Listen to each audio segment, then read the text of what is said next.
d'attente sont longues plus que d'habitude. Celles les plus forts et les plus audacieux arrivent à se faire une place. C'est depuis le 25 janvier 2023 que le processus d'enrôlement et d'identification des électeurs a été lancé dans la DGMR opérationnelle, incluant les provinces du centre, mais également du sud en République démocratique du Congo. Avec tout ce qui se raconte et le lancement donc, de cette opération, peut-on espérer au respect donc, du calendrier électoral devant aboutir donc, aux élections en décembre 2023? Une question que nous allons tenter de répondre dans ce énième numéro des Galactiques relooké pour l'année 2023. On découvre d'abord notre Galactique du jour.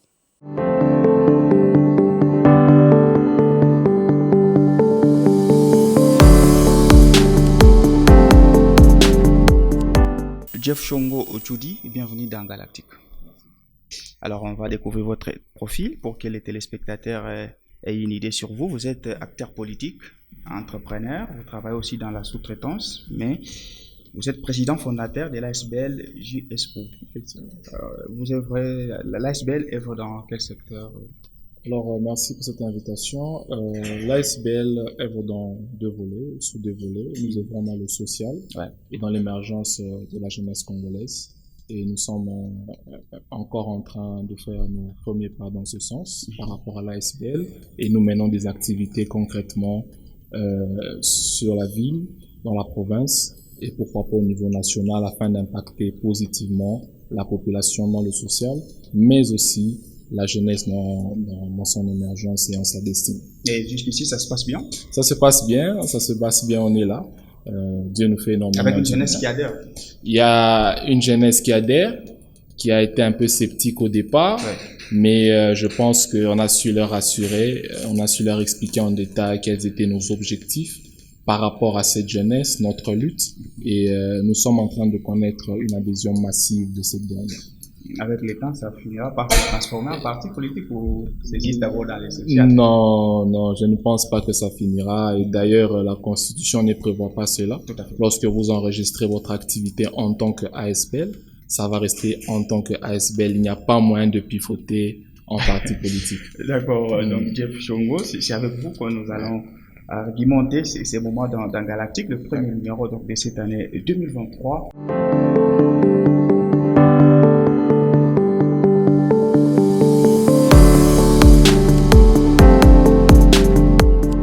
Alors, le fil d'attente sont longues plus que d'habitude. Celles les plus forts et les plus audacieux arrivent à se faire une place. C'est depuis le 25 janvier 2023 que l'enrôlement et l'identification des électeurs a été lancé donc dans la DGMR opérationnelle en République démocratique du Congo après la première ère qui a été exploitée notamment aussi à Kinshasa. La question principale que nous allons tenter de répondre au cours de ces numéros des Galactiques, est-ce qu'on peut espérer le respect du calendrier électoral en ayant les élections qui sont attendues en décembre 2023? Ce sera avec vous, Jeff Chongo. On peut d'abord avoir l'aperçu général avec vous. Donc, on sait que dans la première ère opérationnelle, on a enregistré une faible participation justement à l'enrôlement, ce qui d'ailleurs a entraîné la prolongation des 25 jours de ces opérations. Qu'est-ce qu'il faut cette fois pour que tous les Congolais arrivent à s'enrôler?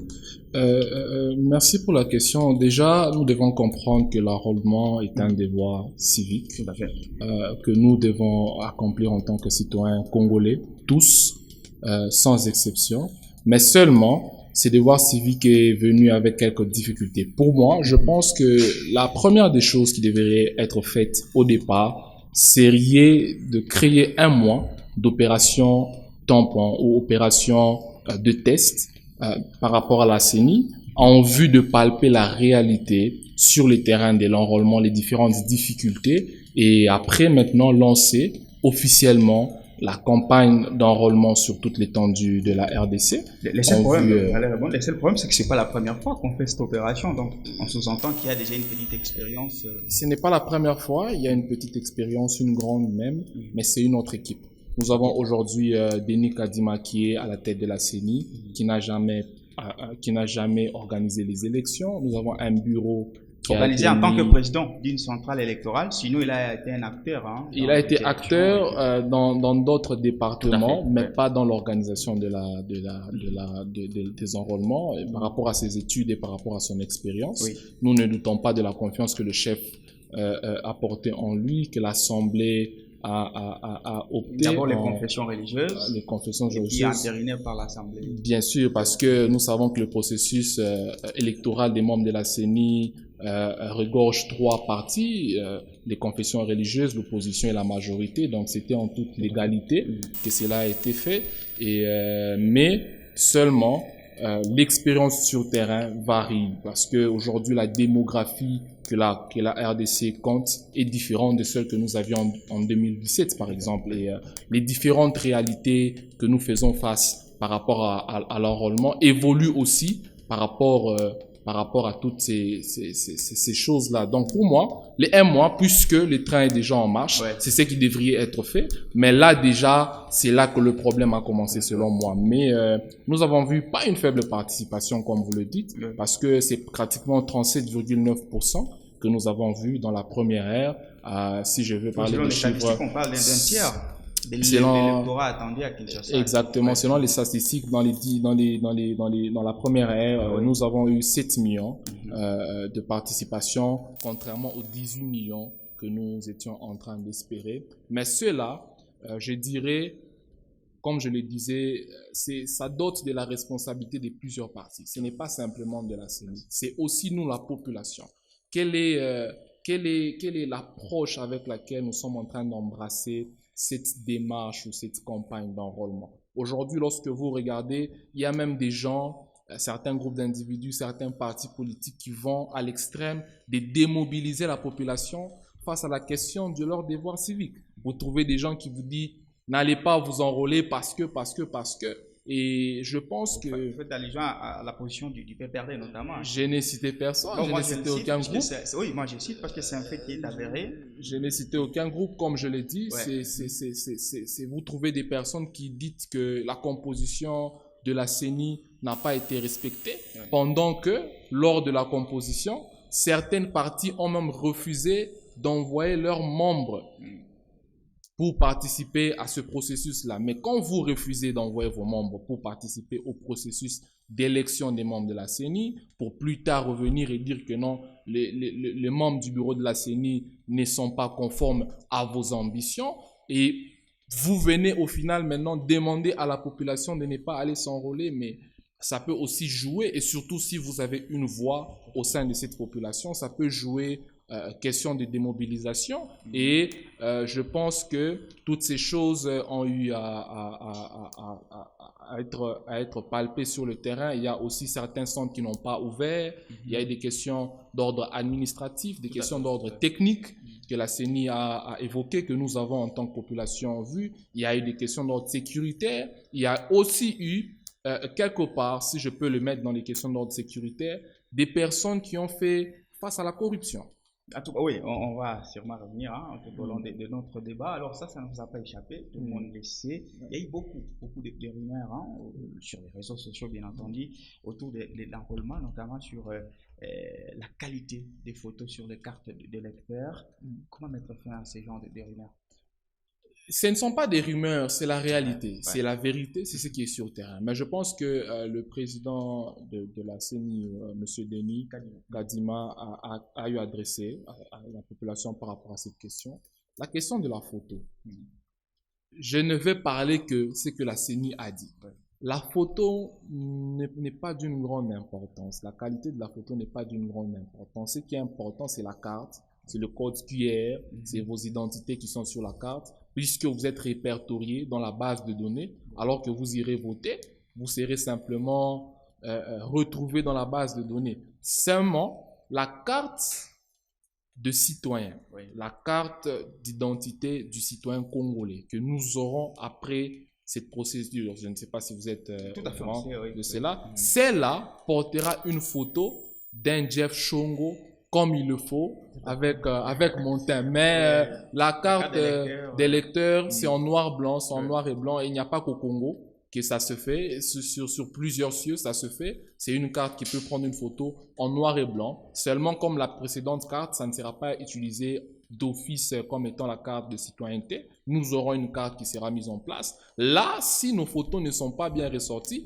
nous pouvons revendiquer. Mais pour celle-ci, je pense que nous devons nous concentrer sur l'essentiel. Nous devons avoir confiance que nos données sont répertoriées dans la base de la CENI et que lorsque nous irons voter, ces dernières vont refaire surface et c'est ce qui est le plus important. Quitte à la photo, je pense que c'est une réalité. Sur la petite polémique sur la photo et tout, est-ce que vous pensez que vos acteurs politiques, partis politiques et autres, vous avez assez sensibilisé vos membres, puisque c'est curieux de voir quand même qu'il y ait une sorte d'émoi au niveau de la population, juste sur la carte, qu'on polémique sur ça. Ça montre que les partis politiques n'ont pas assez joué bien leur rôle. Les partis politiques ont un rôle à jouer, vous avez raison, même en droit, les partis politiques ont des responsabilités qu'ils doivent accomplir et dénoter au sein de leurs membres. Je pense que de notre part, je parlerai pour nous, nous avons fait ce qu'il faut, nous sensibilisons, nous continuons à sensibiliser nos membres, nos populations, nos bases, à être conscients des enjeux de l'enrôlement et à ne pas tomber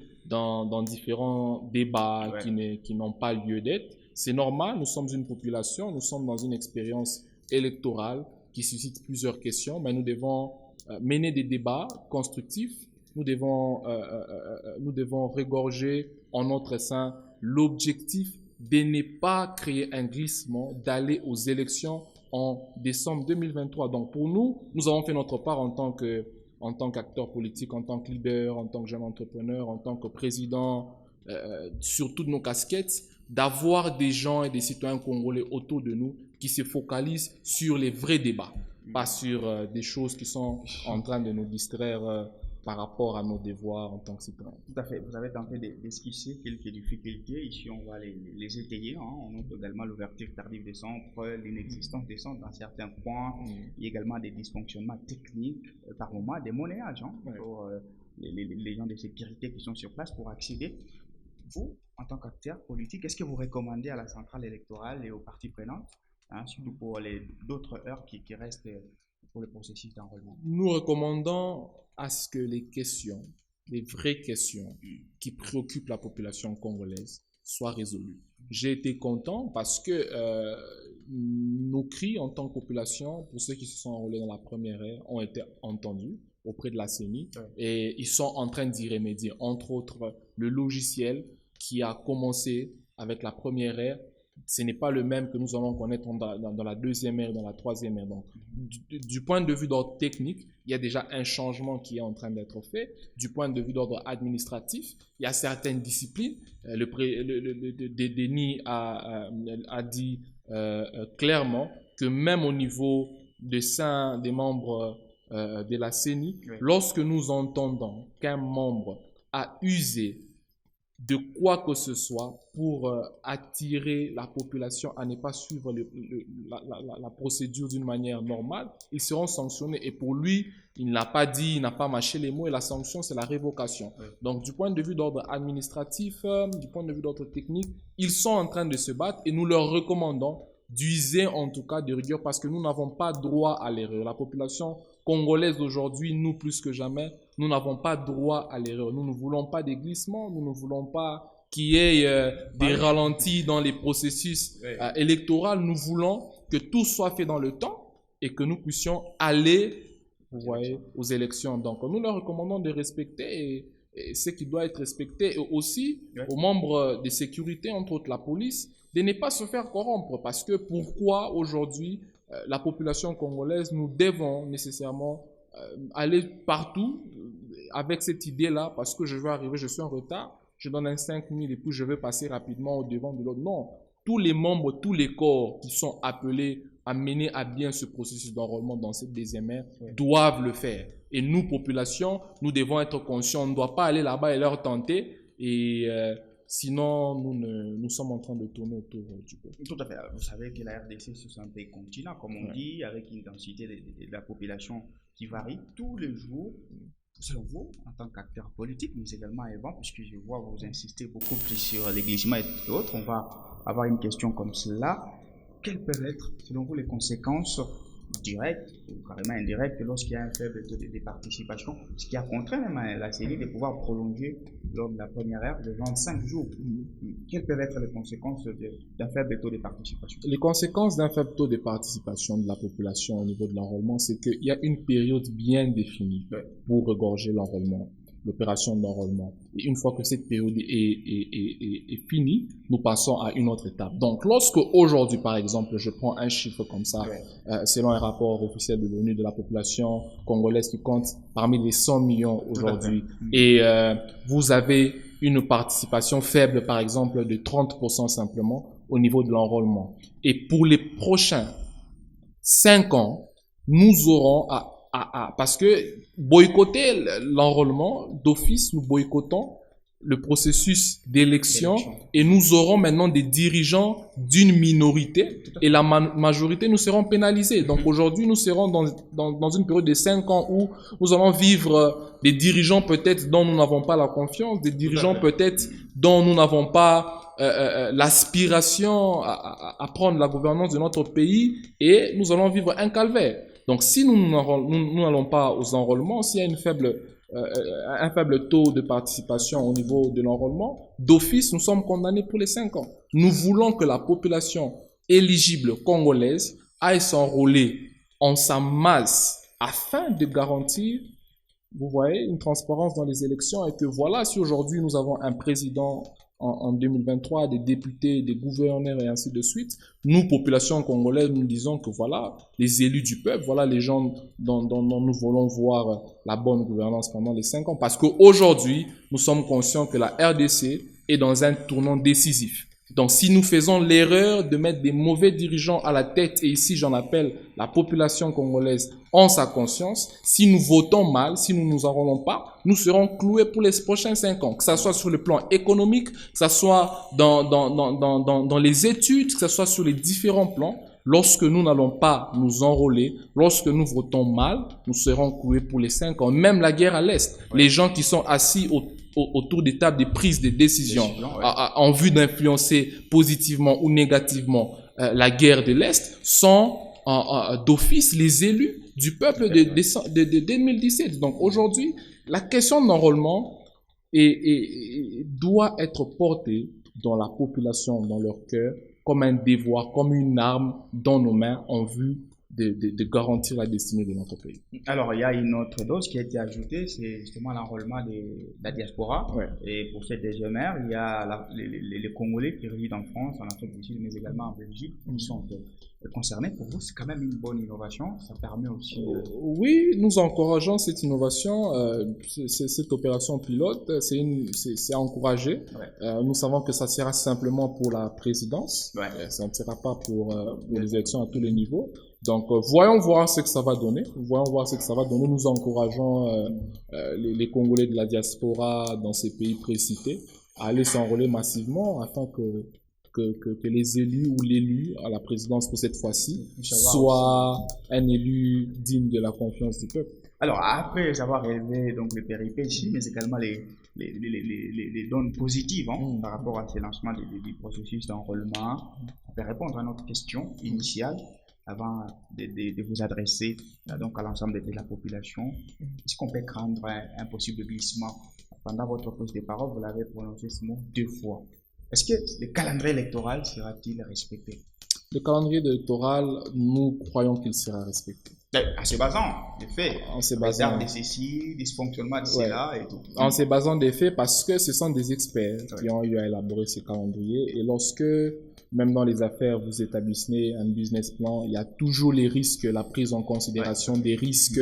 On ne voit pas que le côté positif. Donc, on prend tous les paramètres et on annonce un bilan ou on annonce un business plan, comme je le disais. Donc, je crois que la CENI, lorsqu'ils nous ont donné ces différentes échéances de ce processus électoral, ils ont pris en compte, par exemple, qu'il peut y avoir, comme la première ère, besoin d'ajouter 25 jours, par exemple, par-ci, par-là, et que tout cela est régorgé dans le calendrier que nous avons. Donc, nous croyons qu'il n'y aura pas de glissement, comme vous le dites, mais nous le disons sans crainte à voix haute pour montrer que la population, aujourd'hui en tant que leader, nous entendons les cris dans nos différentes bases, nous voulons aller aux élections, nous voulons... Est-ce que la population est prête à aller aux élections? Parce qu'il y a certaines qui se désintéressent totalement, ils disent mais on enrichit seulement une classe donnée, et puis est-ce qu'ils sont, le peuple est prêt? Le point que vous dites d'enrichissement d'une classe donnée, je vais encore rentrer dans ce que je disais tout à l'heure, sans citer un groupe d'individus. Lorsque des gens qui se sont enrichis aujourd'hui, qui comptent parmi les millions,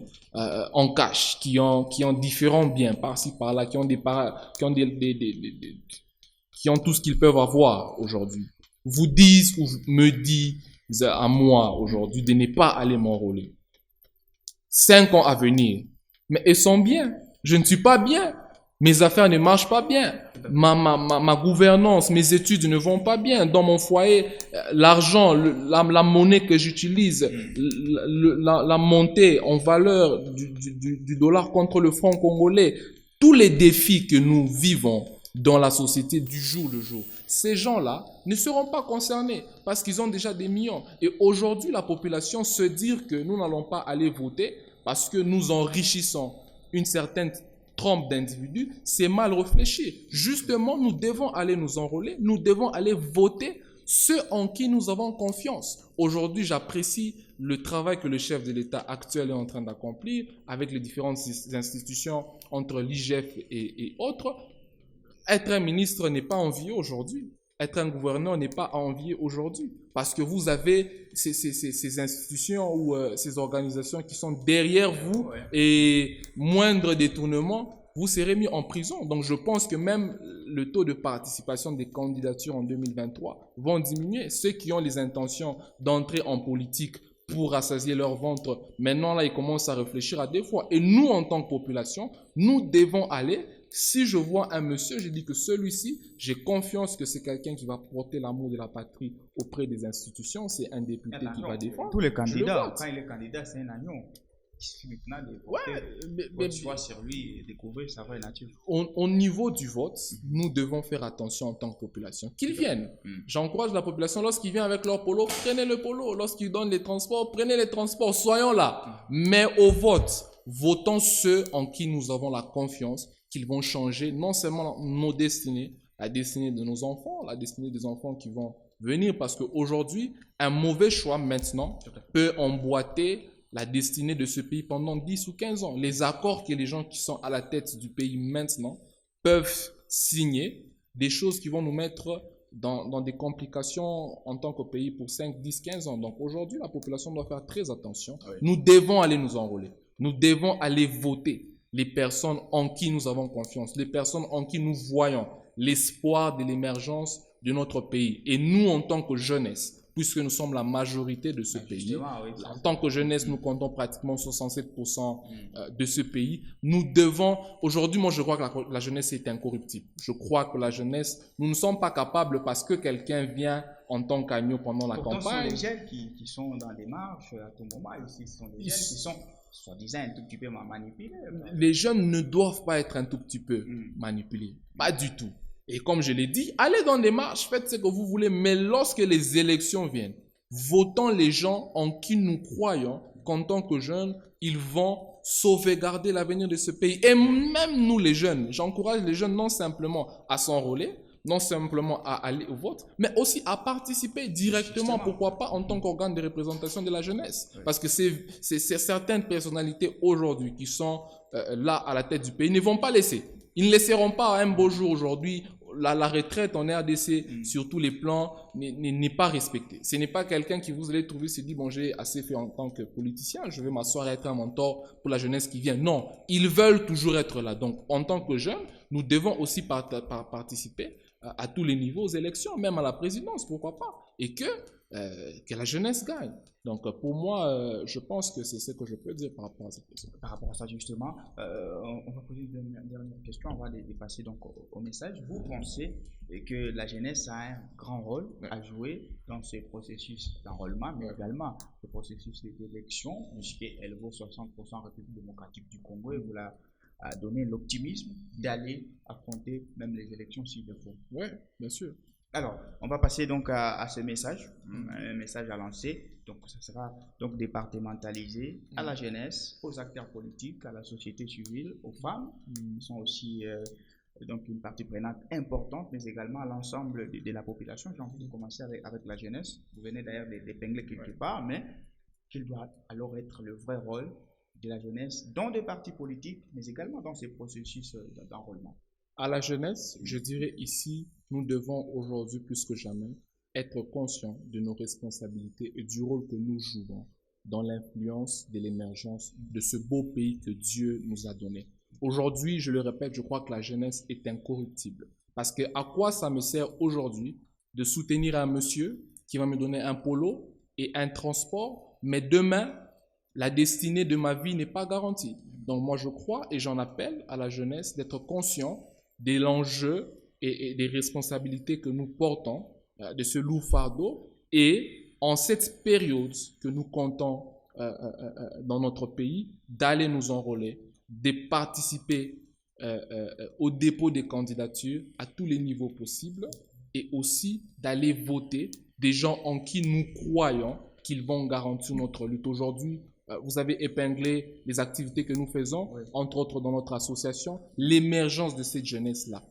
Personne ne portera ce lourd fardeau puisque nous-mêmes, nous devons être conscients des responsabilités que nous avons et en ce temps d'élection, en cette période et dans cette année électorale, d'aller jusqu'au bout à tous les niveaux en vue de garantir cette émergence. Est-ce que vous pensez que c'est facile à ce que cette jeunesse soit carrément indépendante, puisque il faut, avant d'être indépendant, il faut d'abord accéder à l'autonomisation financière, puisque quand quelqu'un dépend encore de quelqu'un d'autre, il peut toujours être assujetti. Pensez-vous que cette jeunesse congolaise, elle est vraiment autonome et elle est capable de prendre de soi ses propres décisions?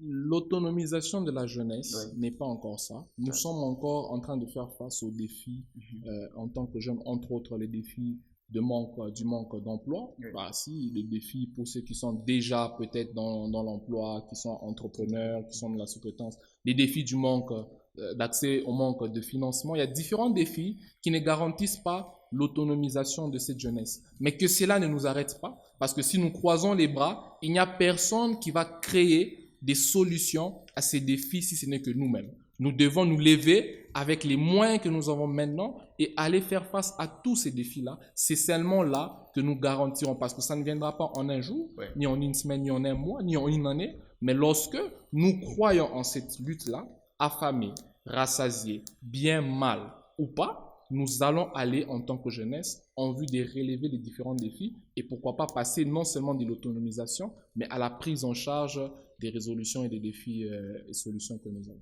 Alors on va passer un message donc aux acteurs politiques que vous êtes, qu'ils sont nombreux et qui ont donc les monopoles donc des lois publiques et autres.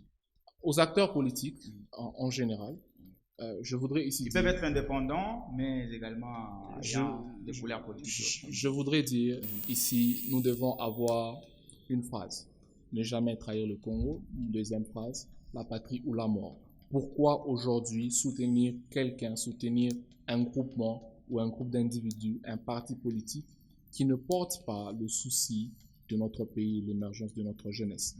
La RDC aujourd'hui, nous faisons face à certains défis que nous n'avons pas honte de citer, entre autres la guerre de l'Est et tout ce par quoi nous sommes en train de passer. Et en tant qu'acteurs politiques, nous ne devons pas être corruptibles en ce qui concerne les défis, en ce qui concerne l'amour que nous portons pour notre patrie. Nous devons nous aligner à ce que nous sommes en train de faire, relevons les défis de l'enrôlement, relevons les défis des élections, relevons les défis.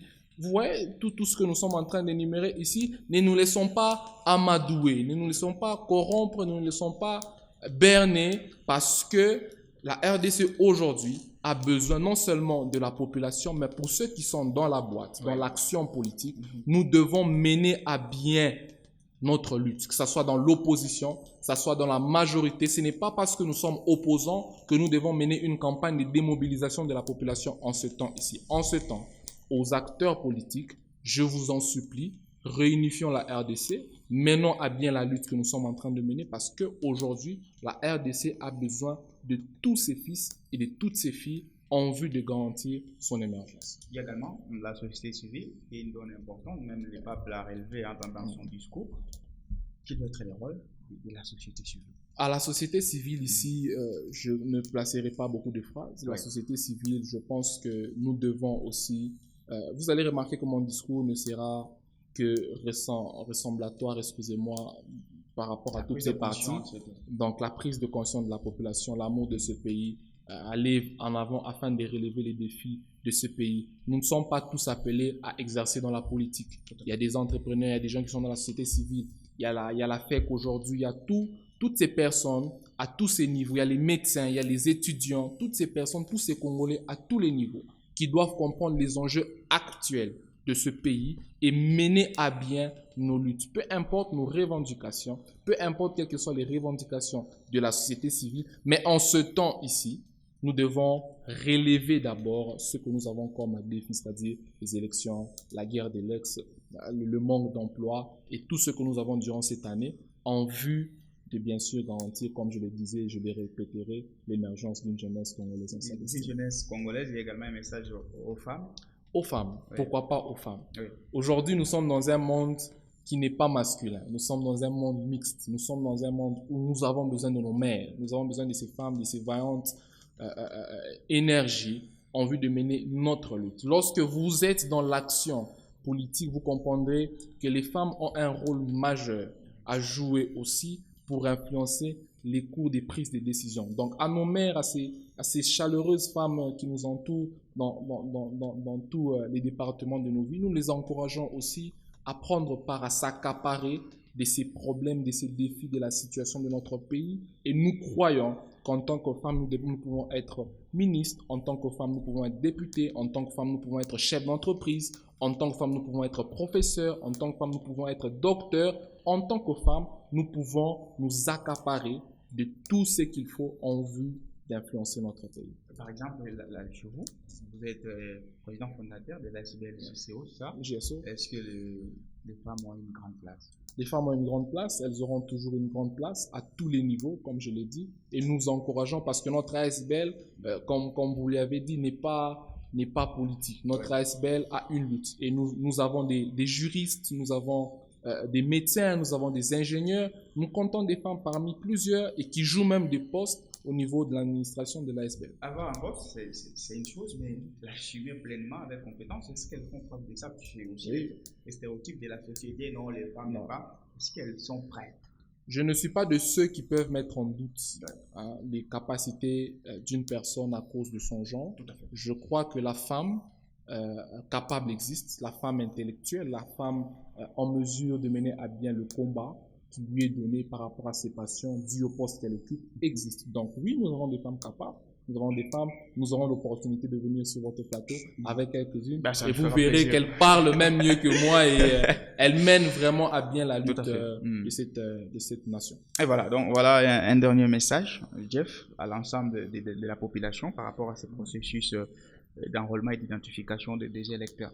Donc, un dernier message à toute la population. Ici, je m'adresse à tous les niveaux, à la jeunesse, aux acteurs politiques, à la femme, à la société civile. Je nous demande de bien mener notre lutte. Je nous demande d'aimer ce pays, de ne pas trahir ce pays, de ne pas nous laisser corrompre, de nous accaparer de ce processus électoral qui est une arme dans nos mains en vue de garantir les 5 ans qui vont venir par rapport aux dirigeants que nous allons voter. Donc, oui, croyez que la CENI va organiser les élections dans le temps. Croyez en ce processus électoral. Des bonnes élections. Au Katanga, nous espérons l'enrôlement de 3 10 138 personnes. Donc, explosons ces chiffres. Allons même dans les 4 millions, plus que les prédictions de la CENI. Donc, j'en appelle à la population non seulement katangaise, mais congolaise en général, puisque la diaspora est aussi concernée à la diaspora, à nous accaparer de ce processus électoral. Cette année 2023, la RDC a des défis.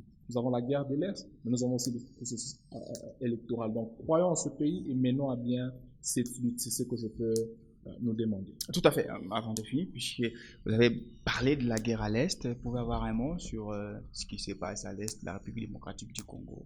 Ce qui se passe à l'Est, l'agression injuste que la RDC est en train de subir de la part du Rwanda, toute chose a un début et toute chose a une fin.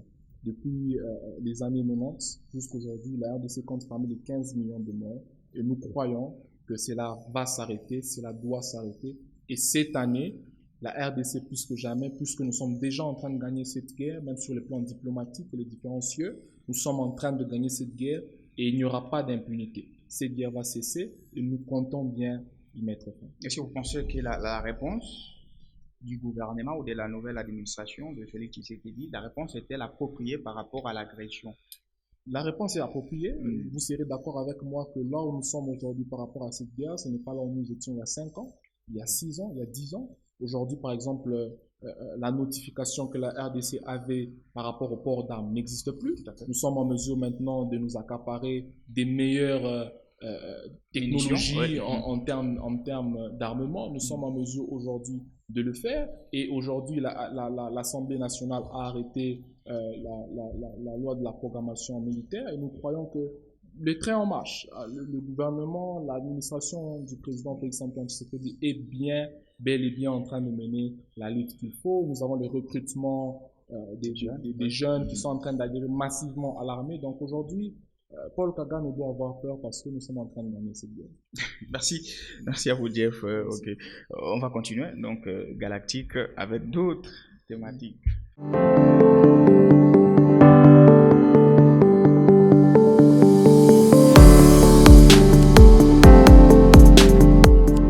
Nous continuons donc notre périple dans Galactique, le premier numéro de cette année 2023. On est dans Top and Flop.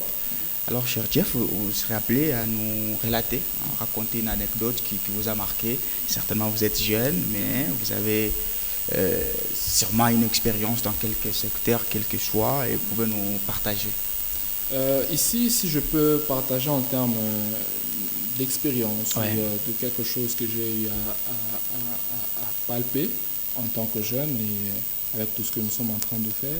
Je me rappelle un jour, j'ai rencontré un monsieur et je lui ai exposé nos différentes ambitions et ce que nous étions en train de faire, un monsieur important dans ce pays. Et ce monsieur m'a dit une chose. Il m'a dit, tout ce que tu es en train de faire là, tu n'y arriveras pas. Parce que nous qui sommes là, nous n'allons pas quitter. Nous quitterons lorsque nous allons mourir pour certains et lorsque Jésus va revenir pour d'autres. Et moi, je lui ai dit, ce que nous sommes en train de faire, croyez-le ou pas, avec ou sans vous, nous allons le faire. Donc, ne pensez pas que la jeunesse aujourd'hui sera bernée au niveau où vous pensez que nous pouvions l'être. Aujourd'hui, plus que jamais, nous sommes en train d'évoluer. La prise de conscience, la sensibilisation, l'énergie avec laquelle cette jeunesse est en train de venir, je pense que cette phrase-là venant de lui, je ne l'attendais pas. J'attendais que c'est un monsieur qui va me dire « Non, mais écoute, tu as des bonnes ambitions, tu as des belles idées, tout ça. » Mais c'est découragement direct de me faire savoir que nous sommes là et ce que vous êtes en train de faire ne va pas passer. Comme s'il n'y a pas une place pour vous. Comme s'il n'y a pas une place pour nous, je me disais peut-être pas moi, mais toute cette jeunesse parmi les millions, nous allons arriver à mener à bien cette lutte. Donc, et aujourd'hui, vous le voyez, il voit juste le produit. Non, il est en train de voir, il est en train de voir pas simplement nous, mais au niveau des autres. Peut-être qu'il y a une faible participation au niveau du Haut-Katanga, mais à Kinshasa et d'autres cieux, il y a une forte participation des jeunes sur différentes activités, pas simplement sur la toile politique, mais aussi dans l'entrepreneuriat, dans la sous-traitance et autres. Donc je pense qu'en 2023, ce monsieur sera un peu déçu. Donc vous avez d'autres ambitions en 2023? En 2023, nous avons l'ambition de mener à bien ce pays, de garantir son émergence. D'accord, on va passer à la rubrique conseil.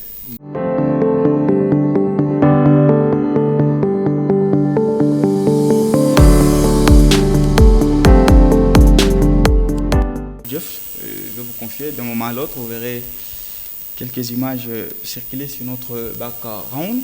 On va commencer avec lui, Christophe Mbosso-Kodia. Il est président de l'Assemblée nationale en République démocratique du Congo depuis février 2021. C'est un acteur politique, comme on dit, un animal politique. Alors un mot sur lui par rapport à sa personnalité, la gestion et tout. J'apprécie bien ce monsieur, j'apprécie bien ce père, qui est Christophe Mbosso. Par rapport à sa gestion, je pense qu'il est vraiment en train de bien mener l'Assemblée nationale comme il le faut. C'est un monsieur qui a la confiance du chef. Et si je peux le dire ici, malgré les différents combats qu'il est en train de subir, surtout de notre grande-mère qui est à Kinshasa là. Elle-même, si elle parle de quoi que ce soit, elle trouve toujours un bon son dans ce qu'elle est en train de dire. Oui. Mais c'est un monsieur que j'apprécie beaucoup. J'aime beaucoup sa gestion de l'Assemblée, de l'institution Assemblée nationale. Et je pense que bon vent en lui. Nous attendons de voir ce que... C'est parmi les vieux. C'est parmi les vieux chevronnés de la politique. Bien sûr. Vous, les jeunes, vous voulez prendre leur place? Non, nous allons le faire. Nous allons le faire, ne vous en faites pas. Mais on va voir ce que le destin lui réserve en ce prochain mandat de 2023. Alors, il y a quand même sur lui les détracteurs, puisqu'il n'en manque jamais, qui pensent que c'est quand même un garçon de course de Félix Tshisekedi. Il n'a pas un nom à dire à Félix Tshisekedi. Il est presque dans sa poche. Est-ce que vous avez également cet aperçu? Je pense que s'adresser à un président, le président d'une institution de la République démocratique du Congo, qui est l'Assemblée nationale, s'adresser à lui en faisant allusion à un garçon de course, je pense que c'est mal placé de ces personnes qui sont en train de mener cette campagne-là. Lorsque aujourd'hui, la RDC, le président de la République, entre autres, place sa confiance en un monsieur comme ça, à la tête d'une aussi grande et importante institution, nous devons le croire que c'est aussi pour le bien-être de la population congolaise. Et moi, je pense que c'est un monsieur qui est indépendant par sa réflexion et par sa prise de décision, qui ne reçoit pas nécessairement des injonctions comme les gens le disent, mais qui est en train de faire son travail comme il le faut. Donc je ne pense pas en cette campagne-là qui vise à t'acheter la bonne gouvernance de Mbosso. Tout à fait. Alors, on va prendre une deuxième image qui va véhiculer. Ça sera la ville de Kolwezi. Donc c'est une ville minière, chef-lieu de la province donc, de Lualaba. Un commentaire par rapport à cette ville? Un commentaire par rapport à cette ville, je pense que c'est une belle ville, j'aime Kolwezi. C'est une ville de travail, c'est une ville plutôt calme, ce n'est pas comme Lubumbashi. Si je peux le dire, un commentaire, je pense que Kolwezi, lorsque nous donnons 5 ans à Kolwezi, devant 5-6 ans à Kolwezi, les gens ne vont pas envier Lubumbashi. Mais d'où vient cet optimisme? Cet optimisme vient du fait que Kolwezi est une ville minière. Kolwezi regorge parmi les plus grandes entreprises minières du Congo et les plus grandes mines que nous avons, le Lualaba. Et je pense qu'avec les différents fonds que cette province est en train de générer, avec la bonne gouvernance, Kolwezi peut rapidement monter comme ça. Donc vous défiez le Lubumbashi? Je ne défie pas, c'est une concurrence loyale. Tout à fait, c'est loyal, j'aime bien ça. Il faudrait que les autorités de Lubumbashi se tiennent avec ce que nous avons à Lubumbashi, avec ce qu'eux ont, je pense que c'est une concurrence loyale. Tout ça, c'est pour le bien-être du pays, parce que lorsque Kolwezi est bien, Lubumbashi est bien, la gloire revient à toute la République. On peut facilement migrer, on est là. On peut facilement migrer, on peut avoir héritage là-bas, tout ça. Voilà. Alors, on va finir avec notre exercice, Maxime.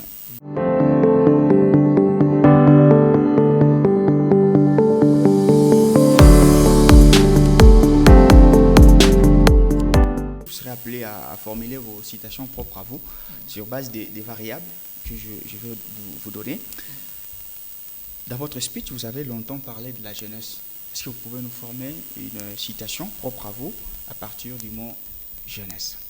Si je peux former une citation propre à moi à partir du mot jeunesse, je dirais ceci. La jeunesse est incorruptible. Dans un pays où sévit une jeunesse vive, combative et aspirante, l'émergence de ce pays est instoppable. Donc, c'est ce que je peux dire. On va donc enregistrer cette citation, c'est propre à vous. Mais on sent dans votre speech la jeunesse. Vous avez foi en elle, vraiment. J'ai foi en la jeunesse. J'ai foi en cette jeunesse.